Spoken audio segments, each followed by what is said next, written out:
Hi, everybody. Thank you so much for joining us this lunchtime for our launch of the IGPM Right Care First Time.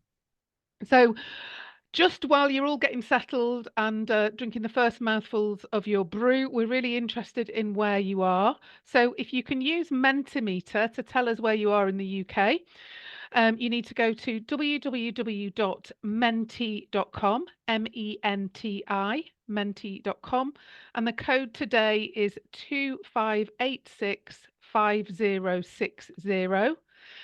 So I'm guessing that that person right at the very far end of Cornwall is Nicola Davis, because you can't get much further south than her. Fabulous. Oh, that's good. Oh, look at them. Everybody popping up. Wonderful. And the benefit of this campaign is that it is relevant for everybody across the UK. So code again, 25865060. Wonderful. Good, Brilliant. good covering. So, to remind you who we are, I'm Kay Keane, practice manager in Manchester. Robin, do you want to introduce yourself? Hi, everyone. I'm Robin Clark. I'm a managing partner in Kingswood in Bristol. And Nicola is here. She's manning the chat for us, and she's at the Roseland Surgeries, right down at the far end of the country in Cornwall. Hi, And we're everybody. hi Nick, hi. So between us, we're the directors, but we can't do anything without our national leads. So you will recognise Gareth, Pete, Mike, and Kerry. And we've also now got some specialists as well across the country. So Michelle, Carla, another Kerry, and Sarah. And we're soon to add to this list somebody who will be the lead for dispensing practices as well. So quite a lot of work going on around dispensing practices. We know that's a big area of concern for about 10% of UK practices. We also have a really important team of regional representatives. They're from across the UK and they're your first line of support. So if you don't know who your regional rep is, stick it in the chat and we can let you know. And then probably the most important people, we've got Ali, who's our business manager, and Sam, who's our membership officer. If you are considering, or if you're just doing the last bits of your application for accreditation, please remember that they need to be in this window for the end of this month. So, quick question for you now. Back on your Mentimeter, 25865060. What other staff members do you have? So we want to understand, outside of your kind of general doctors, nurses, and HCAs, what else have you got? Wonderful. So when we say FCP, I think we're talking about first contact practitioners that are generally physios, but they can be other professionals. Oh, TNA, trainee nurse associates, SP, I guess, social prescribers. I feel like I have to turn my head around when I'm looking at all these. GP assistant, that's an interesting role, isn't it, Robin? They do very different things in lots of practices. They do, yeah. It can be they're used in different ways as well. Some people see them as a kind of upskilled HCA. Some see them as like a mixture between an HCA and reception. So it's quite a nuanced role that can be used really, really well. Yeah, ours actually was a secretary and provides some of that secretarial admin type support as well to our GPs, and it really does work well. Okay, yeah, midwives, frailty nurse, great. So I can tell from that what your population is like. It's really good that we are able to kind of flex to what we need in our areas. That's But look at how wonderful. many there are. I know. Not It's just the old frightening. doctors, nurses, and HCAs anymore, is it? Yeah, and we hear our receptionists say, I am just a receptionist. The fact that they've got to remember all of this and what each of them do, what all their skills are, we no longer employ receptionists in my mind. Okay, over to you, Robin. Yeah, so what we kind of like from you guys to hear from is, what are your biggest issues when you're trying to signpost or navigate patients in your practice to the right care for their need? And I'm sure you've all had experiences where patients have said that they find it difficult, or reception struggle with it, or there's a sort of confusion around what the roles do. So yeah, let us know what you think have been the biggest challenges. I love Patient patience pushback, yeah. patience in capital letters. Yeah, Yeah. only want the GP. I want the doctor. Oh, director of services, that's interesting as well, because almost as soon as you've made one, it's out of date, isn't it? Yeah. So yeah. Yeah. Yeah. Care navigators aren't clinically trained. We hear that all the time, aren't we? Well, you're not a doctor, so you don't know. Oh, BBC. Excuse me, Robin, you very Oh recent yeah, experience of working with the BBC? my favorite people right now. Yeah, that's a good question in the chat from Sarah Jane as well. What is an emergency? You know, what if your reception staff are the ones doing the sort of initial navigation, how do they know what needs to be seen today and what needs to be seen in a week's time or even further away? So yeah, that's a really good point. Yeah, reluctant to give information. Oh, the Daily Fail, our favorite. You know, the backup from clinicians is good as well, because Yeah. we want the clinicians to be giving the same message to our patients that our reception team do. They have such a tough job. Yeah, Okay. I think the media is a big thing, isn't it? A lot of comments coming through about everything should be with the GP. I think the current uproar around physician associates as well has kind of stoked that too. So we're seeing a lot more of that, aren't we? Yeah, and I guess the only thing that makes you feel better looking at all of this is we're all saying the same thing. So hopefully, as the IGPM, we can help, and the resources we've got for you today is the first step in trying to help this situation. So, Robin, I'm going to We're stop my ready. share. So we're really excited to share this with you guys. We've been working on it for quite a while. So hopefully you'll be able to see this and the sound will work. And this is our latest campaign video, Right Care First Time.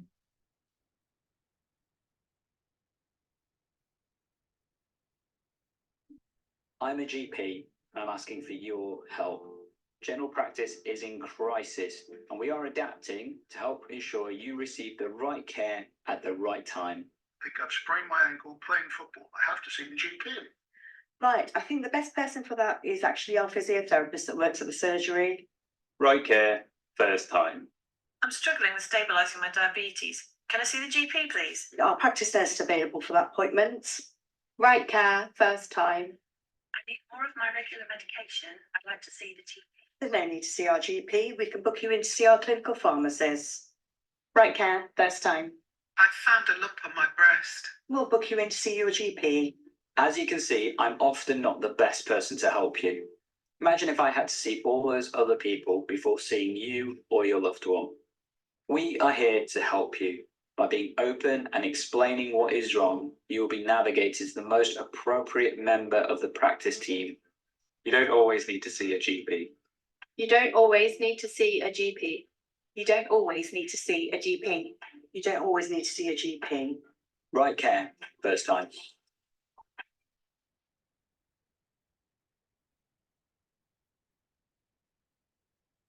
There you go. And so hopefully what you can do is subscribe to our YouTube channel, which you can find down here, and it will link straight into our If I Die campaign from before as well. So hopefully you guys enjoy that and can use it. And then Kay is going to tell us a bit more about what we do next.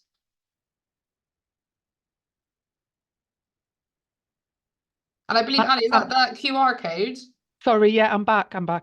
Oh, sorry, there you are, okay. Yeah, so that is a direct link to that video.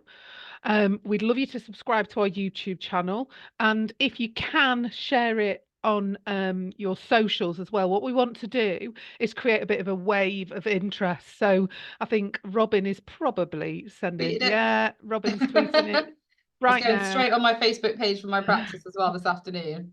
So what we want to do is create a little bit of a buzz about it in exactly the same way as we did with If I Die, and get people interested. So yeah, give us a thumbs up if you've subscribed to our YouTube channel so you know where it is. And then if possible, share it on your socials as well. The way that it's designed is that you can also put it on your screen in your waiting room. So there are subtitles all the way through it.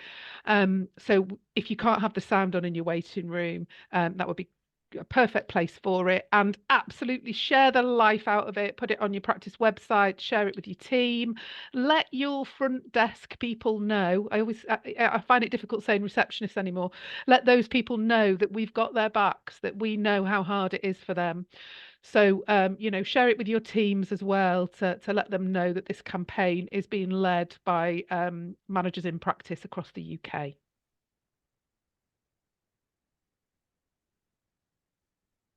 Okay, so Robin, we've designed some other resources as well that go along with them. We have, yeah. So this is a resource pack that we're sending out to our members if you want copies of it.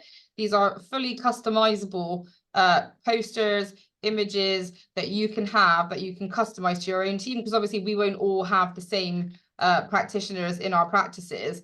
So you've got a sort of generic poster that we have here. I think if you can skip on to the next slide, and then we've got a banner that you can have in your emails as well, that you can have when you're sending out to emails on your practice email account as a generic one. So if you ever use that one to communicate with patients, there's an email banner.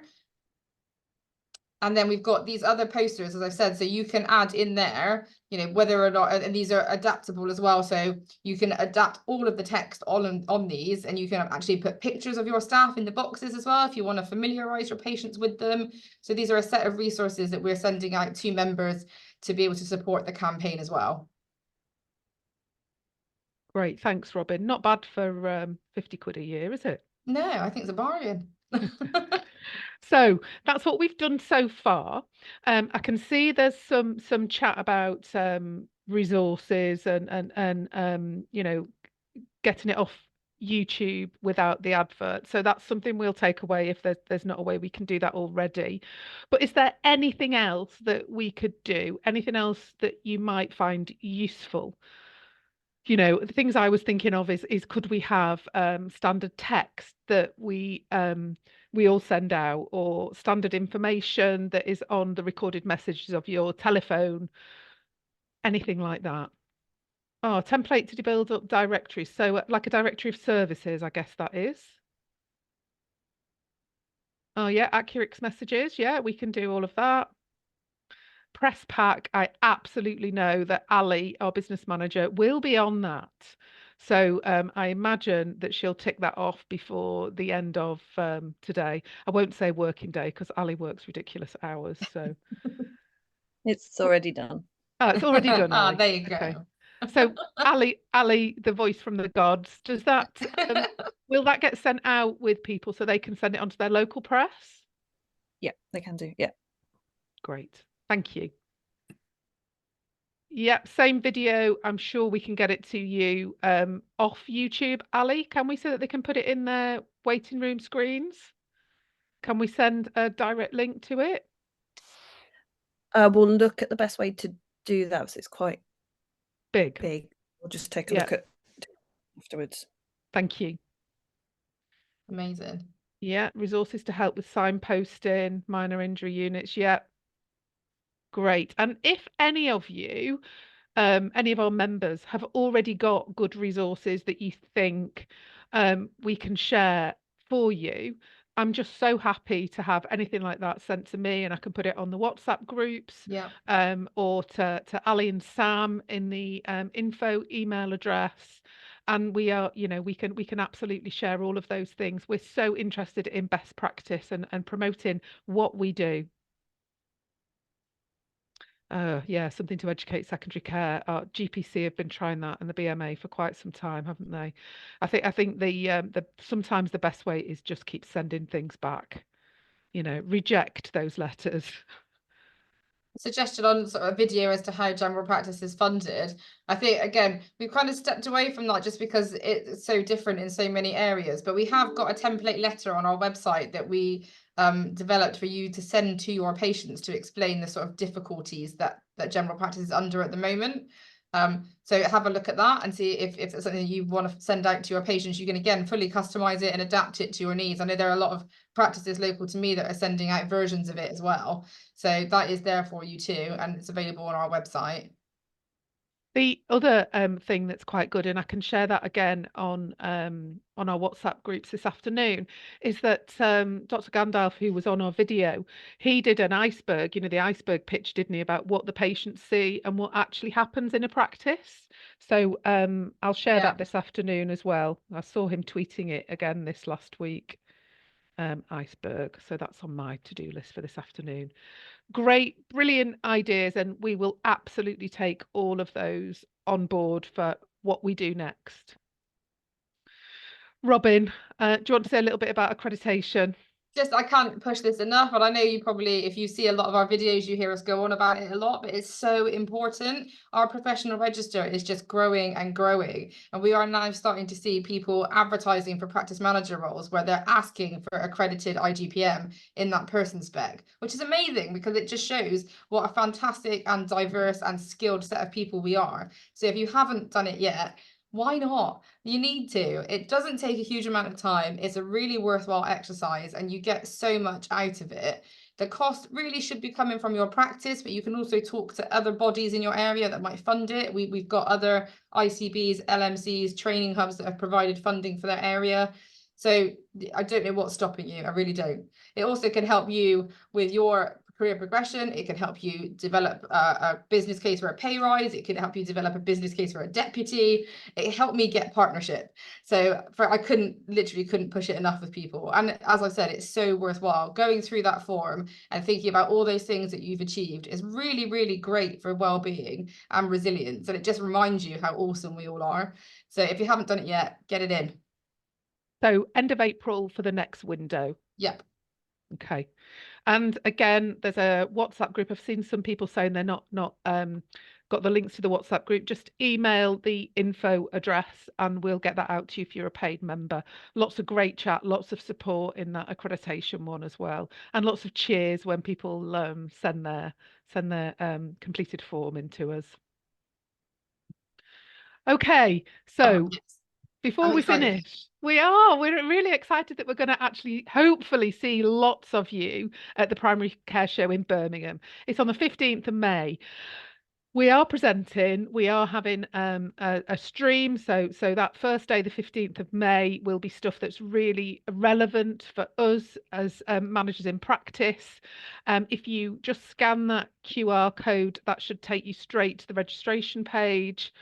And, we shouldn't just be talking about the socializing part of it, but we want to meet you. We want to meet you for a coffee or, in our wellbeing group. I think they're planning on meeting up for something more than coffee the night before. So we really, really do want to meet up with you, see you face to face, talk to you, understand what it is we can do next. And we are presenting on some really interesting topics as well. So you'll have IGPM teamed up with some of the practice index team to present on the new contracts. We've got a session on the new contract and what you need to know, how to improve profitability in your practice, which I think is really important to all of us at the moment. Personally administered items, so making sure that you're not missing out on income from those as well. We're also doing one on continuity, so about patient continuity and the benefits of that for patients and for practices. We're also doing one, I think, on managing online negativity, which again, I think is something we're all experiencing a lot. And obviously my personal favorite, I'm going to be doing a HR clinic as well. So I would encourage you obviously to come along and see that. But yeah, and we're going to try and have a really good social at the end of it. So we'd love to see as many of you there as possible. Thanks, Robin. I agree. I'm really looking forward to all of those sessions. Another plug for our WhatsApp groups. There's a little bit of a HR chats going on there as well that are really, really helpful. Okay, so whistle stop tour, and then the final bit. I am sure that all of you that are on here today are already members, but what we would love, because we know that what gives us the benefit is that we are a growing forum of people who are experts. We are professionals. So get your mate at the next practice to join us. I think at the Medics Money sessions, and somebody might tell me different, I think that the actual cost of this, by the time you take off all the tax, the VAT and everything else, was £14 if your partners pay this for you. So £14 is nothing. £14 they will not notice. please, if you're not already a member, do consider this. Do think about what it can give us as a profession, and do nudge your neighbours, the people in your PCN. See if your PCN will fund it out of some of their money. But there's lots and lots of value to get out of that money. Robin, anything I've forgotten? No, Nick's in the chat as well, just saying that we are the only recognised professional body for practice managers. You know, we have been recognised by NHSE. We are working our way into the devolved nations as well. Gareth's doing some amazing stuff in Wales and Maria in Northern Ireland. And we're trying to push back into Scotland a little bit more. So if anyone is Scottish and they want us to come and, you know, be part of and support them, then go for it too. But yeah, the bigger we are, the more voice we have, the more sway we have. And we all know that when it comes to those contract negotiations, nobody knows better than the practice manager what's actually going to work, what is operationally possible, what is financially possible. So we need to be in those rooms. And the more of us that are working together, the more voice we're going to have. Thank you. Okay, so we just finished a couple of minutes early. I've not kept my eye completely on the chat. Nicola or Ali, is there anything we need to cover? No, we're just responding to messages as they're coming through. Trying to link up a PM in the East Midlands with the local rep. Jonathan's put a great comment in. Yeah, right, the MP, absolutely. But you know, by being a member, you know, we can effect change. We're already doing that. We've seen loads of change. So please do, if you're not a member, do think about it. It's really important. We can't change anything as if we're a small group. So this latest campaign is going to be massively helpful to so many practices. Thanks, Nicola. Okay, I'm not going to keep you all any longer than necessary. Let's gift you back 5 minutes. Make sure you get a bit of fresh air, have a stretch, and keep talking to us. We're your organisation. We'll do what you ask us to do, and we'll talk on your behalf at the highest level we can. Thanks, everyone. Have a great day. Good, everyone.